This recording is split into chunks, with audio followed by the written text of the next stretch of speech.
Hello, beautiful and wonderful people. I hope you're doing good. You're doing great from whenever corner of the country that you're watching Slave Corner KE and also out of the country. So, right now, there is a story that has currently been making headlines in the country, and that is the story of the handshake between Uhuru Muigai Kenyatta and the current president of the Republic of Kenya, William Samoei Ruto.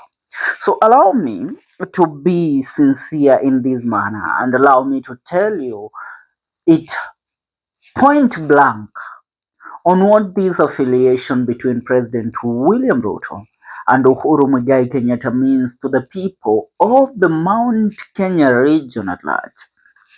Because, President William Ruto has been rumored to be one of the greatest politicians that we have in this republic. And I tell you this without fear of contradiction that President William Ruto has already forged a path out for himself before the 2027 elections. Kenyans think, and mostly the people from the Mount Kenya region think, that we have this guy cornered. We have William Ruto cornered, that William Ruto must adhere to our needs and our desires of the people of the Mount Kenya region so that we will make him the president again. But I tell you, Ruto does not need let me be clear. He does not need Gashagua's approval for him to take over the Mount Kenya region.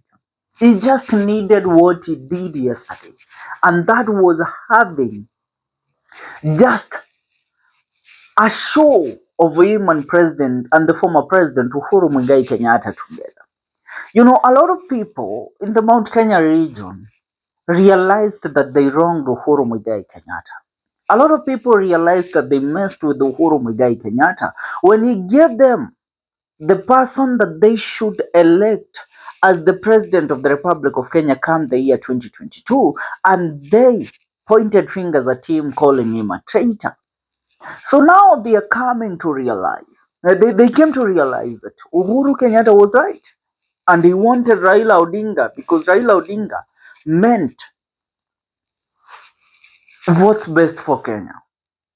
Now let's get back to a certain statement that was given by Honorable Moses Kuria in regards to the handshake between Uhuru Muigai Kenyatta and William Ruto yesterday. Remember, Honorable Moses Kuria is the current advisor to the president. And when Moses Kuria speaks and how these letter by Moses Kuria or its official statement in regards to whatever's happened or whatever happened between William Ruto and Uhuru Muigai Kenyatta is a clear indication that Kuria, together with some insiders inside William Ruto's government, sat William Ruto down and told him what's best for him in the Mount Kenya region is having Uhuru Kenyatta backing him up. Now listen to this statement, and after reading this statement is when I will speak and elaborate on the way forward and how William Ruto and Uhuru Muigai Kenyatta are going to work together. Listen to this. Personal statement on the meeting between the fourth President of the Republic of Kenya, His Excellency Uhuru Kenyatta, and His Excellency President William Ruto. This is Moses Kori, and he says, our nation is at crossroads. If there is a time when sobriety, selflessness, patriotism, and putting the interest of the nation above self was badly needed, it is now.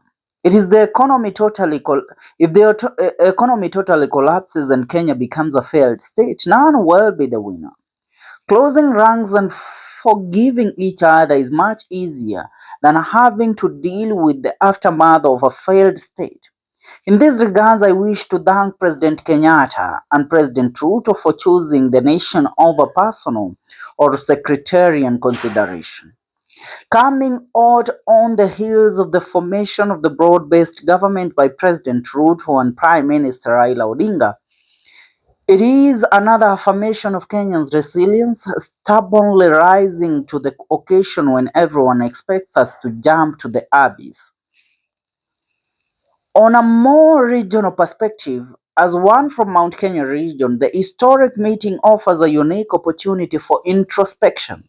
The widespread anger and emotions arising from the impeachment of former Deputy President Rigathi Gachagua is understandable and natural. However, reasoning and objectively rather than anger and emotions should be guiding factors of how our region handles the current political crisis facing our region. Many from the region, including President Kenyatta, President Kibaki, myself, worked very hard to extricate our region from the 41 against 1 isolation that was occasionally by the 2007 general elections and the violence that followed. Getting our region back to that isolation is outrightly selfish and irresponsible. No anger, no emotions can justify such a selfish, defeating move. I applaud President Kenyatta for choosing the reasonable line over expediency uh, of momentous populism. As a matter of fact, there has been some excitement by some senior leaders from other communities, including some in government, that the region is boxing itself in another isolation cocoon and they were drawing the final political daggers. The magnanimity by President Kenyatta has silenced those evil designs. But as a region, we have learned our lesson. We cannot operate in a business as usual fashion anymore. There are two cardinal things that we must do. First, we can no longer depend on handshakes and personal meetings to make us feel safe in our country. The frequent handshakes and artificial formations have vindicated President Kenyatta and Prime Minister Raila Odinga on the BBI initiative. They were right and we were wrong. I urge President Ruto, President Kenyatta, and Prime Minister Raila Odinga to close ranks and lead the nation in picking from where BBI flopped and give this country a constitution that speaks to the emerging realities of our nation and our society. BBI Season 2 is urgent and cannot wait. Secondly, Mount Kenya region, like all other regions, deserves a strong political voice. It is our inalienable right for all the good and bad lessons we have learned. It was a mistake to leave the Jubilee party. However, it is not too late. We will now embark of bringing all the political parties with a footing in the region together under the Jubilee party. We did it 2016. We dissolved parties to form Jubilee. We will do it again. Jubilee under President Kenyatta as the party leader is the way to go. Chama cha Kazi and myself will devote our energies in the endeavor. God bless Kenya. Honorable Moses Kuria. Yani, if there is a person that has spoken sense today, and a lot of people will speak out of emotions because they believe Moses Kuria is out to Ghana for Gachagua. But if there is a person that has spoken sense today and has put his own even political ambitions aside and his differences aside to speak for the region of the Mount Kenya region is none other than Moses Kuria. If you read Moses Kuria's today's statement, you will realize that this man has spoken as a leader. And let me give credit to him the way it is supposed to be given. I will say that according to Honorable Moses Kuria's today's statement, he has spoken as a kingpin of the region called Mount Kenya region. Are you getting the point? Now listen. Honorable Rigathi Gachagua is a man that rides on cloud, is a man that rides on populism, a man that rides on sympathy. He has taken a ride on that for a very long time. And if you look clearly, you will understand the reason I'm saying this. When he realized that Uhuru Kenyatta had become hated by the people of the Mount Kenya region, he took that and went ahead with it.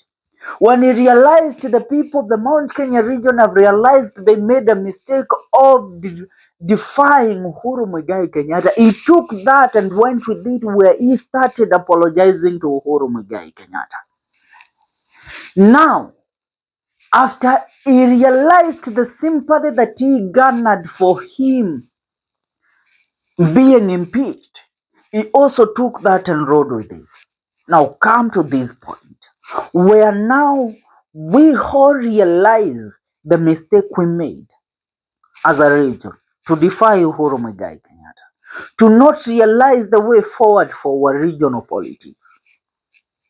And Kuria tells you, Uhuru Kenyatta had the best interest of this republic at heart together with Right Honorable Raila Odinga when they brought the BBI on the table. Moses Kuria together with others in the Kenya Kwanza were against the BBI. But now they have realized that right now Kenya needs the BBI more than anything else. That is why Kuria has put aside his hate for Uhuru Kenyatta, his differences with Uhuru Kenyatta, and has decided to bow before Uhuru Kenyatta and tell him, Papa, you are right, I was wrong. We formed parties so that we will kill Jubilee, but we have realized that it was Jubilee that gave us a government that served us. So it is about time that we put our parties aside and devote ourselves to rebuild a stronger Jubilee party. And let me tell you, and I have always told you, President Uhuru Kenyatta, together with the officials of Jubilee Party, including Jubilee Secretary General Jeremiah Kioni, approached Rigathi Gachagua after his impeachment and after he was kicked out of the United Democratic Alliance Party, the UDA. And they told him, without a party around the Mount Kenya region, and without a popular party in the politics of the Republic of Kenya, you will have no voice. So I give you the mandate to revive Jubilee, to pump life into Jubilee Party. Right now, you are riding on the sympathy of the people of the Republic of Kenya. So take this and go with it. Rebuild yourself. But Rigathi Gachagua said, no, I have the tools and resources to start my own party. The party that will be the face of the Mount Kenya region. Who hung to him? Who hung to him? Uhuru Kenyatta saw that this man can't be held and decided, you know what? You think you are the kingpin? I have the tools of power as the kingpin. I was appointed, given the tools of power by Dr. Mishuki and the rest of the elders of the Mount Kenya region to continue being the kingpin. And I haven't handed those tools over to anybody. So I still hold the power. And once Ruto realized this, that Gachagua knows he wronged Uhuru Kenyatta, and he knows that he can't be the kingpin of the Mount Kenya region without the approval of Uhuru Muigai Kenyatta. He made the first move, and that move was yesterday. Going there with his photographers, having the camaraderie that he had, a public display of affection between him and the former president Uhuru Kenyatta, which means Gachagua has been overtaken in visiting Uhuru Kenyatta. So he can't.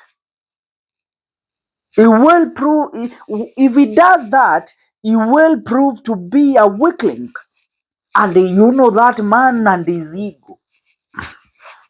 You know that man and his ego. And that is why I have given credit to Moses Kuria and said that Kuria, together with other leaders from the Mount Kenya region, sat down. Akina Ishungwa, whoever you may call, those leaders from the Mount Kenya region who are currently under the Kenya Kwanza umbrella, sat William Ruto down. They told him, this man is planning to have a sit down with Uhuru Kenyatta so that Uhuru Kenyatta can endorse him for the region as the kingpin of the region.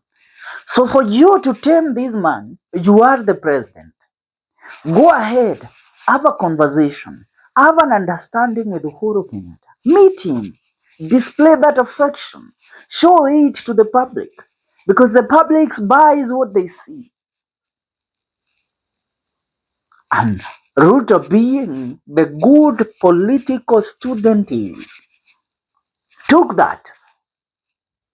Let me tell you the one thing with William Ruto and his meeting with Uhuru Muigai. Before the year 2027, no, let's speak about 2026. Before that year comes, let me tell you, this country itakuwa imenyoroka. This man is a political genius and a political conman. You speak of conmanship with Raila Odinga. You haven't seen the conmanship that this man has learned all over the years that he has been in politics. This man will make this country he will streamline the economy of the Republic of Kenya before the year 2026. Wait for the year 2025. You will see how he will deal with this government. The economy itakuwa imenyooka. Now come the year 2026 huko December, mtakuwa mnasema ni makosa gani Ruto ako nayo ndio tumtoe kwa kiti. And in 2027, I assure you, a lot of people that were singing Ruto must go will cast votes in support of that man. Mnaanza nitukana. I welcome those matusi. But you know, this video will be on this channel until the year 2027. And I will revisit this video. Today is on 10th of December, the year 2024. And in the year 2027, we shall revisit that. And after winning the second term, that man will turn back to being who he has been right now. And for Gachagua, his political career is done, literally. You know, he's a man that rise on the occasion of that time. He is a man that loves the populism and he is enticed by the songs and the moment. But planning for the future is where he fails. Taking constructive steps is where he fails. You know, when you look at Uhuru Kenyatta and his strategy in politics for the future, he planned for it to be the president. Kibaki planned to it, worked towards it to be the president. Even if he was given the clout, he always proved that I know where I'm heading, I know the future that I want is the presidency, and the people were with them. Come to Gachagua. Right now, he can't vie for the presidency. All he can do is yap and support somebody. But by the year 2025, in March, Gachagua hata akuje na political party inaitwa aje. There is no way he is going to counter Uhuru, Ruto and Raila's coalition. And first of all, upate Raila has won the AU chairmanship on February. He is being sworn in as the African Union chairman. Aseme Ruto tosha. Nyanza yote itasema Ruto tosha. The coastal region will say that. The western region will say that. Uhuru comes and tells you, mwache rais yafanye kazi. Baada ya miaka yake 5 mtaamua kama mtampa kazi. Mchagua kwa mara ya pili. And Ruto delivers during the next 2 years. He delivers to the fullest. You people should learn how politics of this republic works. And you should really watch William Ruto since he started his politics. Ndio mtaelewa huyu jamaa mwenyewe ndiye nani. He works with strategies. He is a very strategic leader. And that is one aspect that Gachagua misses. And that is why Moses Kuria tells you in this statement that strategy is what is needed for the Mount Kenya people. But Gachagua lacks that aspect of strategizing. He doesn't have it at all. What is your take? Leave your comment to the comment section. Tell me what you think about this. This is Celeb Corner Cake. See you in our next video.